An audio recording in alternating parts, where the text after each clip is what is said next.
The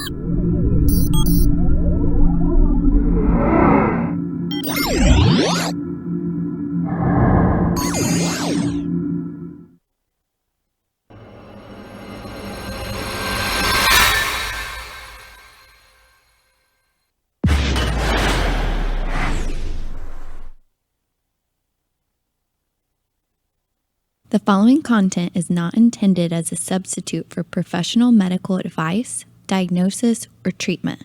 Always seek the advice of your physician or other qualified health provider with any questions you may have regarding a medical condition.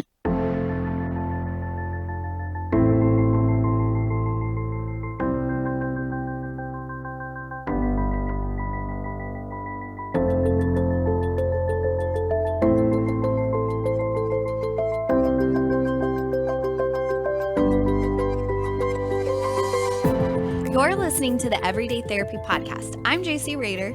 And I'm Julianne Schroeder. And we're therapists bringing you honest conversations around emotional wellness and self-development. Inspired by our personal experiences in therapy and because of our clients, we realize therapy has so much to offer both on and off the couch. Listen for tips and tools to navigate all the challenges that life throws your way. To give us feedback on topics and guests, or for more information on our community events, counseling, or online services, contact us at everydaytherapypodcast.com. Hello! And if you didn't know, we are counselors, so licensed professional counselors and registered yoga teachers. We're at White Rock Counseling here in Dallas, and yeah, we love this. This is like our thing, our jam. So yeah, Julianne, what do you think about us being counselors? Well, what do we do? We help a variety of people, but I would say our main focus is on helping others feel really good from the inside out. So whether that's dealing with anxiety, self-esteem, working through, perhaps some traumatic experiences, whether it's through talk or psychotherapeutic yoga, we try to merge both mind and body to create healing. And yeah, we do that in a really cool space. Yeah. Pretty laid back, if you can't tell how we show up right now. It is not a doctor's office. Don't expect that. Yeah. Like I remember when my sister's like, "Oh, you're actually wearing real pants today." Sometimes we wear yoga clothes to work. Anyway, so we'd like to think we're pretty approachable and like provide a non-judgmental space for you to be. Yeah. So. Yeah, any life transitions, relationship issues, all the things. So check us out. And we do offer online. I do want to say that. Yes. I'm seeing a lot of clients online, actually. Yeah.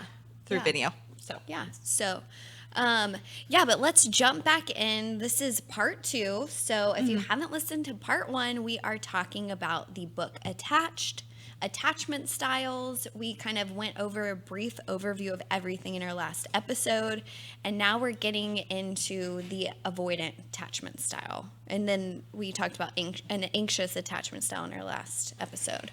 So, yes, let's talk about avoidant. Like, who is an avoidant person? And what would they look like? Yeah. So, and going back to like upbringing, like they can typically have like a more rigid upbringing. Some different. Yes. But they can sometimes send mixed signals to people. They definitely like value their independence. Like it's like real. They need their independence, like almost to a level of like they can't really depend on other people, or they don't really feel like they need other people. Yeah. And, to get maybe even more specific of what that might look like is they might not introduce you to their friends or their family, and not necessarily always want to mix with yours. Yeah, or if that's you, if you don't typically do that. Sometimes if you identify as the avoidant, you can kind of devalue your partner as like, I don't need them, or devalue somebody when you're dating. They're just not that important. Like if you're independent and you don't need anybody, then it makes sense why your partner wouldn't be super important to you. And it's a protective thing. It's not like intentionally trying to be mean or malice in any way. But yeah, that's genuinely kind of how they feel. Yeah. And so, I mean, so if you're avoidant, it might be like, well, you might have this thought, well, they're just not the one for me. Like, I'm not really feeling it anymore. Yeah. I'm not really excited. Yeah. You may obsess about like your phantom ex, like that perfect ex, and only think about good things about them. But then if you were with them, it would be the same situation. Right. Just as soon as the partner gets close, you find a reason not to get close. Seeking out like unavailable people, like the phantom ex, or somebody who's in a relationship or is maybe like out of your league in some way. Like that's definitely like the avoidant prerogative. That's their MO for sure. And they can use distancing strategies to keep people at a distance. What would be an example of that? Well, a socially acceptable one nowadays is to be like a workaholic. Oh, yeah. Oh, yeah. Yeah, maybe like I just think about like dating on like dating apps and whatnot, just like taking a really long time to, say something or to text back or just a lot of space there. Yeah, not wanting to hang out, like spend time. Avoidance, they can also, like we've talked about boundaries before, but they can like emphasize them, like kind of boundaries to the extreme in relationships, like need a lot of those around them. So like if you were to ask like, how do you feel about me? For an avoidant, that would really panic you and you would not want to share exactly your thoughts around or feelings around another person. For sure. And you'd be like, well, I don't feel like it, I feel like it's too soon. Why are you asking that? Yeah. And or you know how I feel.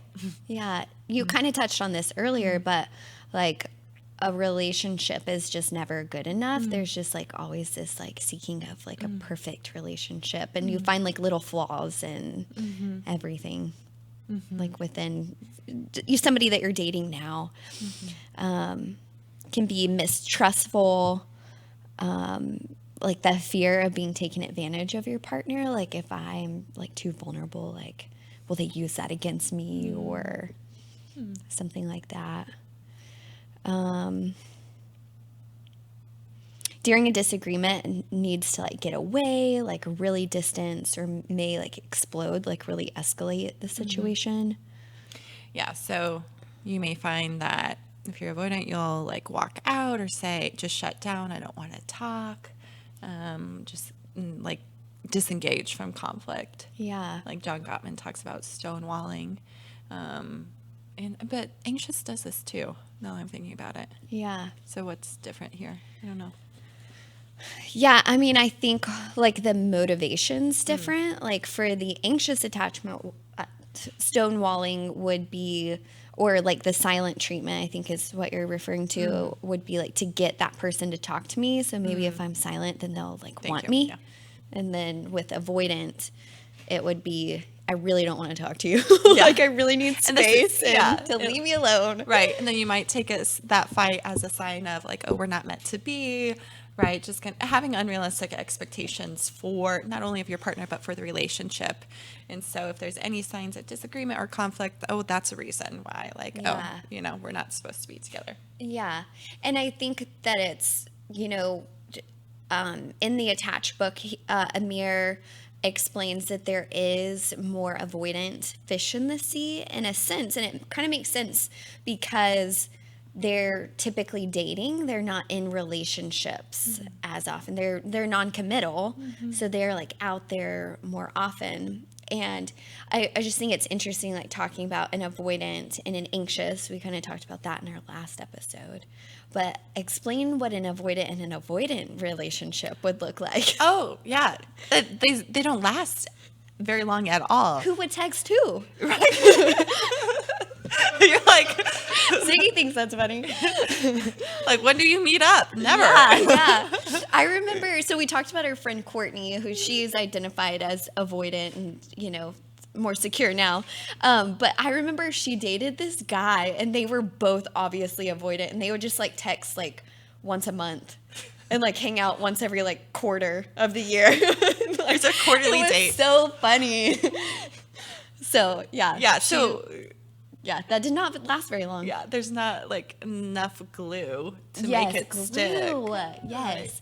Right, And then an anxious in an avoidant relationship, we explained it on the other end in the last episode, but an anxious is like kind of that clinging, like I need reassurance that you love me, and avoidant like would run the other way. Like that's overwhelming to them.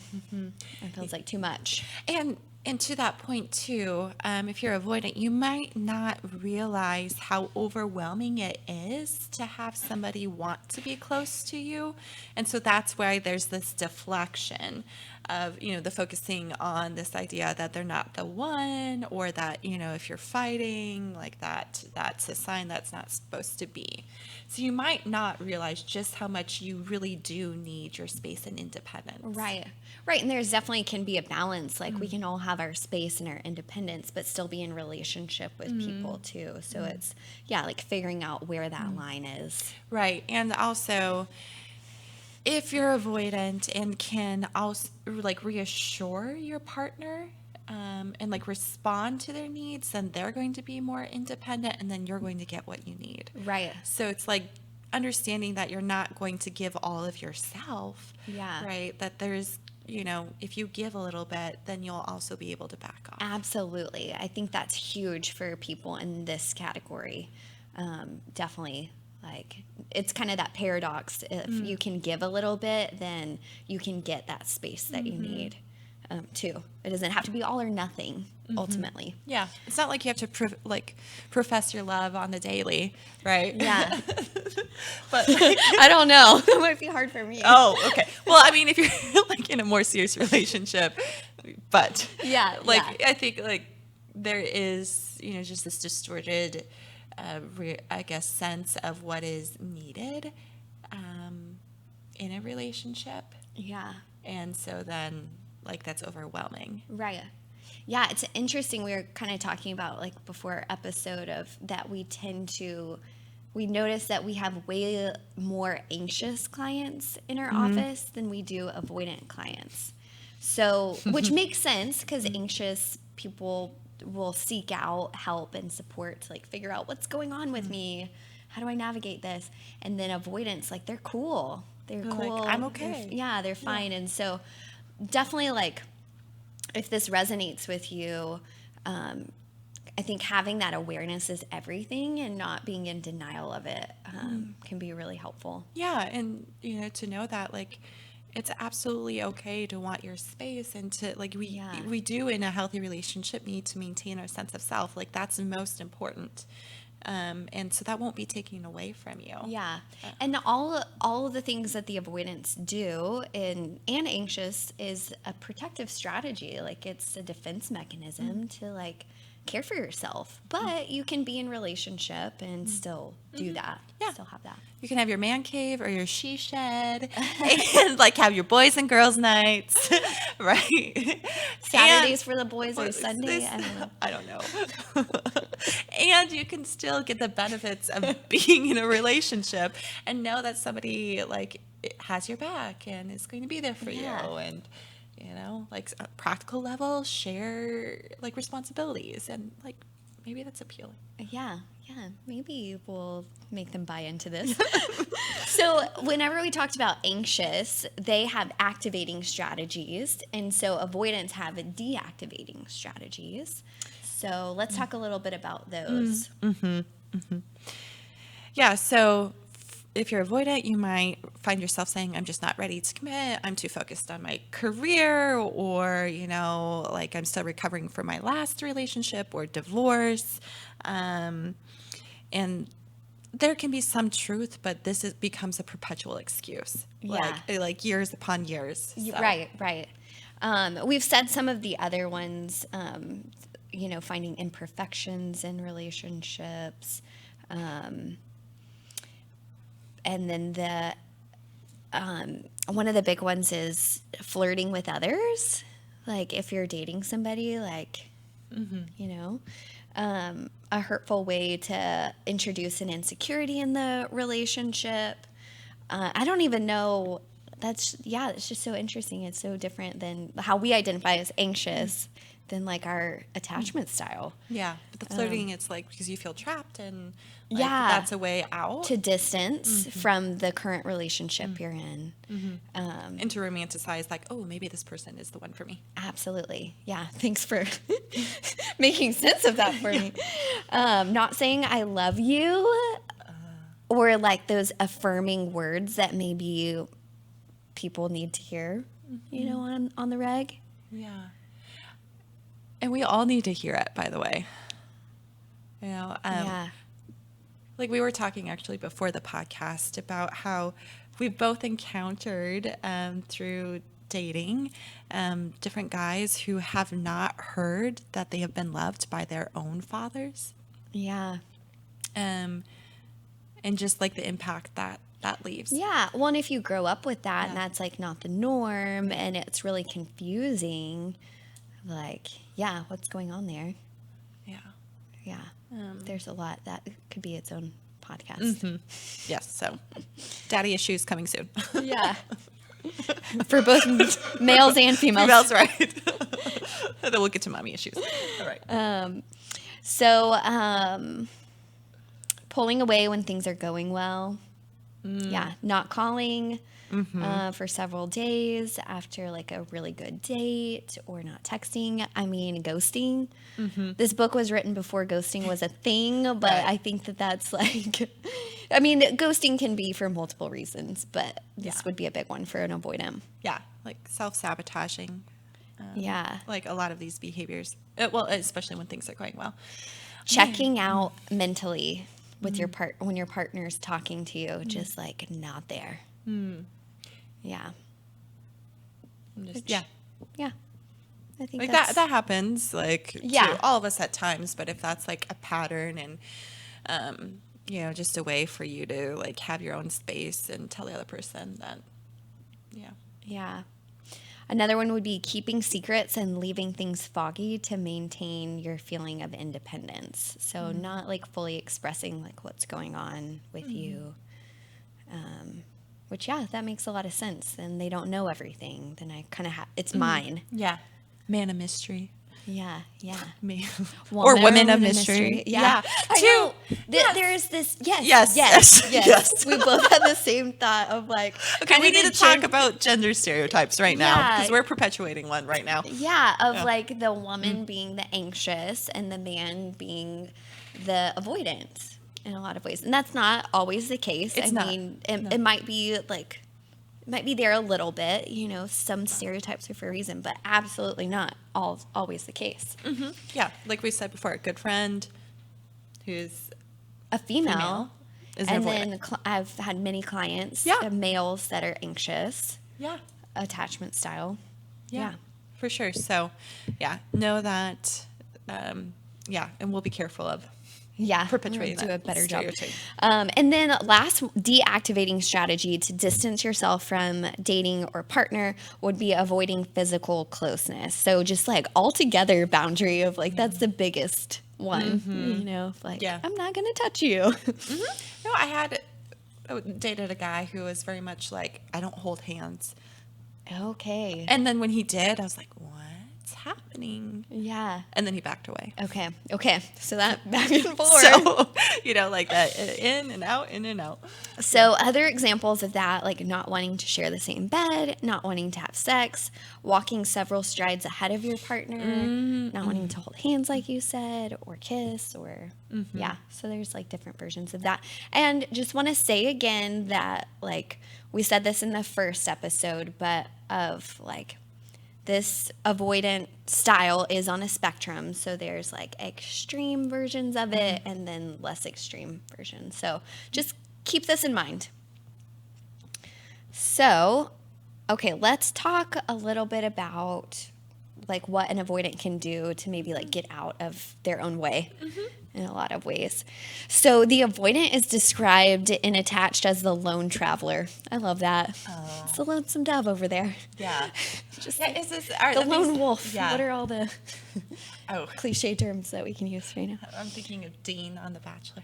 Oh, Deanie Babies. Yeah. Shout out. We should have him on the podcast. All right. We'll do a coaching session. Yeah. But so, if you're like living in your van, constantly traveling. Yeah. You can't be in a relationship. Yeah. And then like most recently in Bachelor in Paradise. Gosh, we're going there. But it's a good example of like he's dating Kaylin for, 2 weeks. They're in love and holding hands and touching all the time. And then it's too much. And he like totally leaves the show. And then he comes back. Yeah. So Dean comes Spoiler alert. Yeah. Well, he has a podcast that's called I'm Bad at Dating. Oh, no way. Yeah. Oh, so he knows something's going on, but I don't know if he knows about this. Okay. So. Well, we'll run it past him. Yeah. See if he's willing to look at that. So if we were to coach Dean, number 1, we would say identify your deactivating strategies. So maybe you don't hit all of those, or maybe you have some different ones that we didn't even list.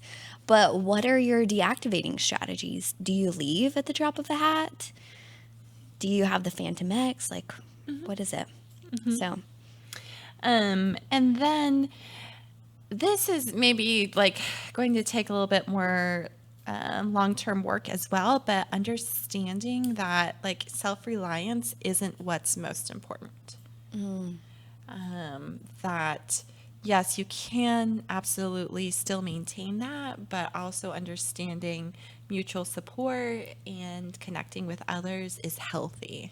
Yes. Yeah, for sure. I feel like our friend Courtney, who we keep referring to, like has done an amazing job of this, like in her most current relationship of like really relying on her partner when she doesn't need to, but like choosing, I'm going to depend on you because that's part of a relationship is support. Could totally do this by myself. So yeah, sometimes it's like getting gritty and uncomfortable and doing stuff you don't want to do. Yeah, but then you experience the benefit of once you realize you can trust somebody more often than not, like then there's like a sort of relief because I don't know, deep down, I think if you're avoidant and so self-reliant, at times you're going to be very like overwhelmed and stressed by having to carry that. Yeah. Yeah, it's to avoid getting hurt ultimately, for sure. So number 3 would be to seek out a secure partner. And then I just wanted to add to that of like working on being secure yourself. So we'll talk about secure attachment style next and kind of working towards that as your goal. Yeah. So if your past interactions have been with anxious, I can understand though, like why you wouldn't want to be in a relationship because depending on how that person shows up, like that anxious person shows up, that is going to reinforce this like, oh, I can't have my space. And there is this magnetism between anxious and avoidance. So yeah, just keeping that in mind. Yeah. And yeah, it's kind of like that dance. And then be aware of your tendency to misinterpret behaviors. Yeah. So, like, if your partner is calling and needing something from you, rather than going to that perception that like they are so helpless, and that you're always going to have to come to their rescue. Yeah, kind of catastrophizing. Like, yeah, like understanding like once again the back and forth in a relationship. And not assuming that that's going to be the pattern. Yeah. Our premarital counselor has shared with us a couple of things that I feel like fits for this really well of like assume the best. So like instead of misinterpreting behaviors, like assume the best. And can you give me an example? Yeah. So maybe like if somebody is seeking out to an avoidant to like help them with something and you said that like, oh, this person's always going to have to rely on me, like they're so needy, like going down that train of instead like, okay, I can set a limit and not help them, I can help them, like assume that they can take care of themselves, assume that they are okay, that they just need some extra support. So assume the best. Yeah, and give the other person the benefit of the doubt. Like in a relationship, you have to do that ultimately because I could just misinterpret everything. And that's, if you know, like if you're an avoidant, if you know that's your tendency, then it's more helpful for you to do the opposite. Versus, right, like in an anxious person, you may want to like really interpret the behavior. Like, is this an avoidant person? Like, yeah. So, this is my favorite one. Yeah. Number 5 would be make a relationship gratitude list. And you have to do this on the reg. We had Cheryl Paul on our podcast, and she does this with people with relationship anxiety, and like coming back to this place and actually, it's kind of like self-talk or affirmations, like keeping it at the forefront of your mind. Like, what do I like about this person? What are their positive qualities? Why am I with this person? Pros, benefits, gratitude. So, and that's not a one-time thing. That might be an everyday thing. Yes, yes. You. I mean, like we recommend this for everybody, and especially if you're avoidant, your tendency to use like finding the flaws as a reason not to stay in the relationship, like you're just going to have to work harder at this. Yeah. And of course, you're going to figure out like what are the actual real qualities that you want in a partner that are of substance, and not going to like settle by not having those, but also affirming, and not using excuses to end the relationship. Yeah. And yeah, let's see. We've covered. I like the next one. Number 6 is nix the Phantom X, and we have maybe like over explained that. But Cheryl Paul has this activity that's like literally you are like breaking up with your, like imagining, visualizing, or writing down breaking up with this Phantom X. So I think that can be helpful to like cut the cord, so you're not constantly like coming back to that. Yeah. I love that idea. Yeah. And then, yes, we're not saying that you're not allowed to be romantic, but once again, like stop thinking that you're going to find the perfect person. Yeah. There's not the one. Yeah. That's a fantasy. That's fairy tales. Sorry, I mean, if you believe that, that's okay. But in our line of work, we've discovered. We find more often than not that it's compatibility. It's work. Shared, Yeah. But not like too much work. Yeah, for sure. The last one, and I love this one because I think it's concrete, it's tangible, is adopt the distraction strategy. So if you're dating somebody and you do like really want to push away, so do something that's fun for you. So maybe it's an activity, maybe it's sailing or rock climbing or I don't know, running, something fun to kind of distract your mind. Yeah, so not becoming impulsive and saying, okay, I have to end this. Let me like give myself some time, like understanding this is just a temporary state of feeling. Is that purpose? Yeah. And I mean, you can't sit in that forever, but if you're like noticing that's bubbling up and you're wanting to kind of run or cut loose. Like, and then like go back and listen to all these tips and see if that changes. Yeah, for sure. Yeah, if you can stay in it and be uncomfortable, like kind of going through these different steps and it's still not working, I mean, definitely like maybe good to like seek out a counselor or something like that. But yeah, I don't know. It'd just be interesting to see if anything shifted for you, even if it's something minor. Yeah. So shall we talk about our last attachment style? Yes, we shall. So the secure attachment style, and there's also like another word used for this, which is called an earned secure, which is kind of like what we're getting towards is like, if you do the work, if you get uncomfortable, like this is kind of the goal of getting to secure, and you can earn it. Yeah, no, I like that. I mean, yes, our early childhood experiences and, nature plus nurture, all that stuff, like we'll yada yada. Like listen to we last say it all the time, right? Like we'll like there is validity to it, but you're not stuck in it. So there's hope. Yeah, for sure. Yeah, I feel like we're definitely examples of that. Yeah. So what does a secure person look like in a relationship? So I feel like I didn't necessarily have the healthiest role models growing up. So I didn't really see what a healthy relationship looked like. Parents divorce, at a very young age.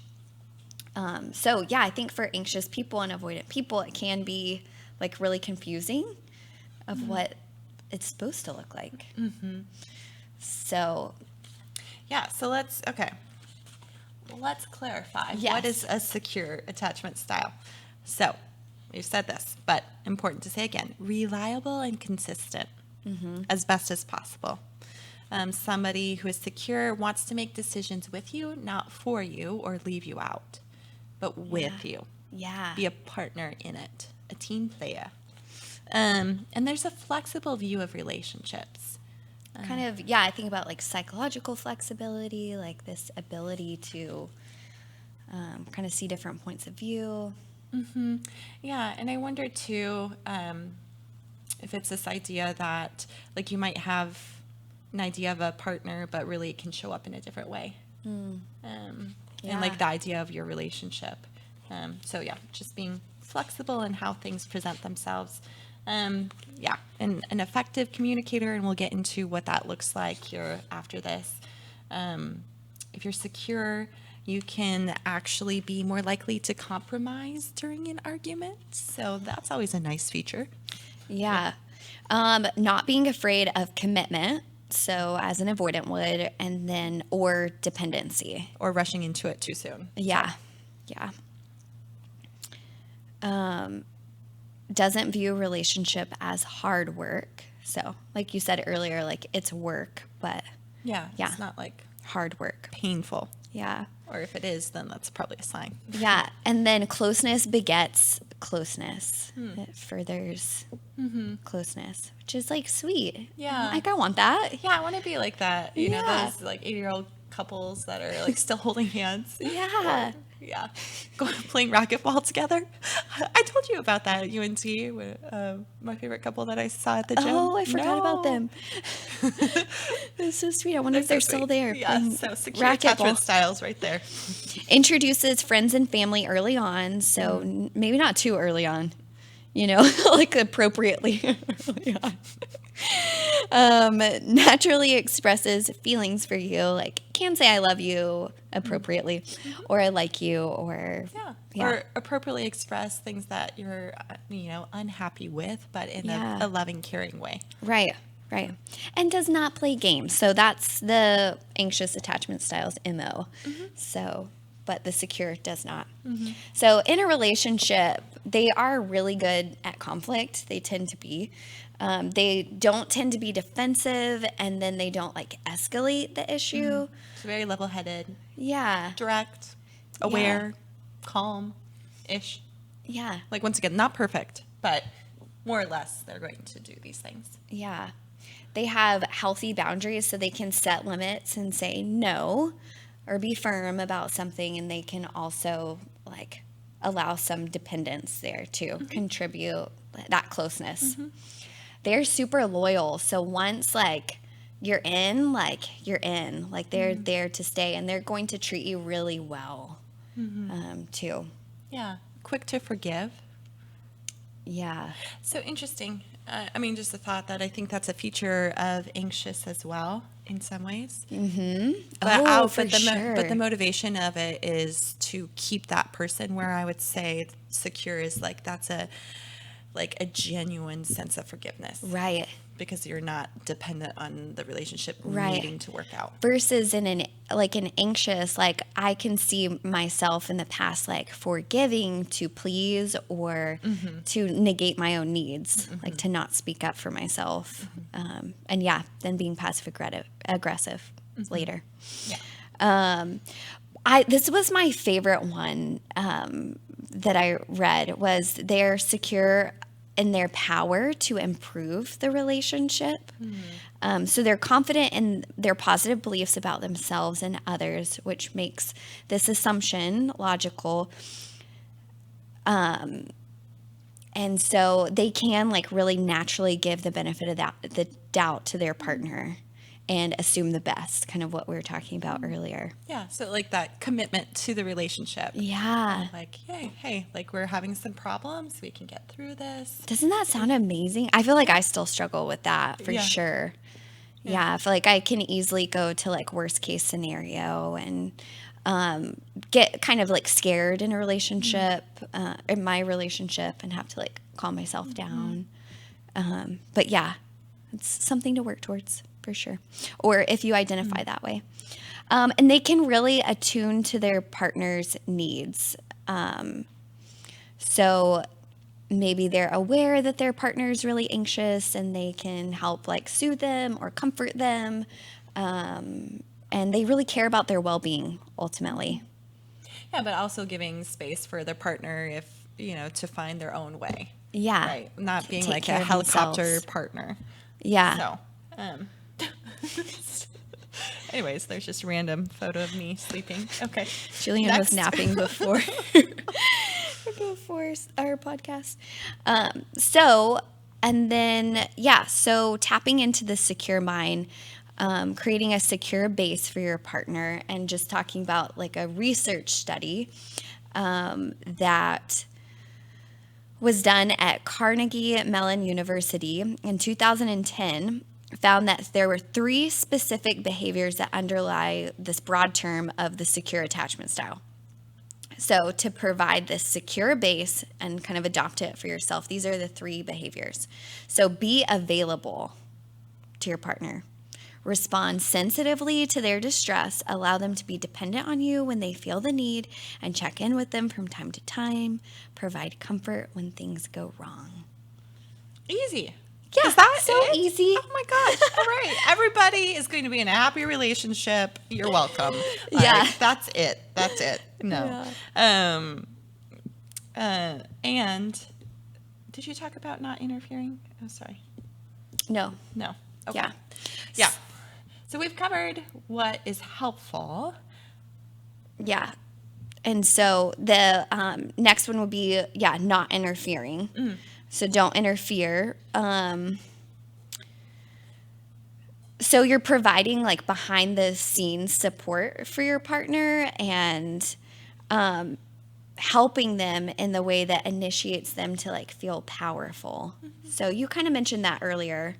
Allow them to do their own thing and try not to take over the situation or micromanage or undermine their confidence in their abilities. So yeah, just kind of like lifting them up in a way. Go get them, Tiger. You got this. Doc.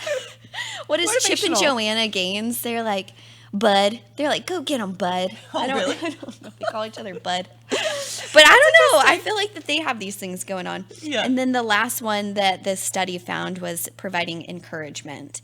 And so accepting and learning of their learning personal growth goals. So boosting somebody's self-esteem, ultimately. So encouragement, don't interfere, and be available. Easy. Yeah. Everybody practice that. Yeah. And so, the last thing that I think covering of like a secure attachment style that's like super helpful or could be for people is how they communicate. Yes. So everybody hears communication is key, blah, blah, blah, right? Yeah. But what does that actually mean? How does that actually look? I know. I feel like whenever I don't do marital counseling or couples counseling anymore because it just was not my thing. But I just remember people coming in and saying, I just want to be a better communicator. We just need to communicate better. Yeah. Which there's so much more. But So these are basic strategies. Once again, like there's nuances to dynamics of relationships. So like it's not just as easy as this. But the first one is being transparent and allowing yourself to be vulnerable, like wear your heart on your sleeve is what the book recommends. Like let yourself be appropriately vulnerable once trust has been earned. And saying like, hey, no, I'm stressed out. I'm overwhelmed. I need help in this way, or I'm feeling insecure. I'm worried that, things between us aren't going to develop. Like say what you're thinking. Yeah, for sure. I remember last night, Matt and I went to this documentary showing, and I was sitting there and I was like, can you hold me? And I mean, that's something that I would have never said 5 years ago, but I just really wanted to be touched right then. Like, just hold me. And so that is like super vulnerable for somebody like who's anxious, you know, like, what if you reject me? Or what if I'm perceived as too needy? So, but yeah, being direct ultimately. So the next one would be to focus on your own needs. And giving to yourself, is that? Yeah. So, like, not, I think there's this myth that is perpetuated that your partner should fulfill every one of your needs. Yeah. And so, yes, we talk about asking for what you need, but also knowing that, like, you also have to give to yourself. Yeah. And I think not focusing on your partner's shortcomings, too. Yeah. Okay. So next communication strategy, y'all, we're getting through this. Be specific. So oftentimes in arguments or conflicts, people will overgeneralize you and say, you always do this, or you never do that. I wish you were more, blah, blah, blah. yeah, that's like we key that or term that as like globalizing. So like the always, the nevers. And I love the assertiveness communication formula. I know we've talked about that before, but that helps you be specific. So it's basically when you blank, when you chat up the waitress, I feel blank, insecure.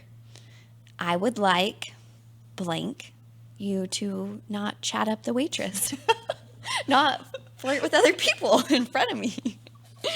So yeah. So simple. Yeah, yeah. Okay. And then, yeah, don't blame. Like, we're on a team. Let's figure this out together. Like, take responsibility for your side of the street and let that person take responsibility their side of the street. Because it's a team effort. We're both playing a part in it. Yeah. Be willing And that's to look not at your part. helpful. Yeah. Like, to blame. Yeah, it's not effective. And be assertive and non-apologetic. I think this is probably super hard for an anxious attachment style more so. But be firm in your voice, ask for what you need, and no need to apologize for it. Like, you can have needs. Yeah, so be careful of saying, oh, I'm sorry if this is too much. No, X-nay that from your vocabulary. Say, hey, I really appreciate this, and this is what I'm needing. Yeah, and let them decide if that's too much. Like, allow for negotiation, afterwards. Like, they can bring up, like, okay, I think that's too much. Let's do this. I almost had, I did tear up in a session real quick with a client who shared this aha moment of actually doing that, of not she said on her own, she's like, well, I opened up about what's going on with me, and I decided if that's too much for her, well, then that's her fault. Oh. Well, yes. I'll let her. Yeah. Let her decide. I'll let her decide. Versus, trying to. Down. And I was like, yes. Yes, that was a big move for her. Yeah, for sure. So if any of this makes sense to you, want more information, check out the attached book. And definitely, read it, take the assessments. And then also, this would be a great time to seek out a counselor if these are things that you've really noticed in yourself, to build awareness and work through these things to have that earned security. But that's that. All right, on this topic. This is so fun. Go team, go. Yeah. Okay. All right. Bye. Thank you so much for listening to the Everyday Therapy Podcast. Don't forget to rate and review us on iTunes and share with your friends. It really helps us reach more people. We might only record once a week, but we're with you every day.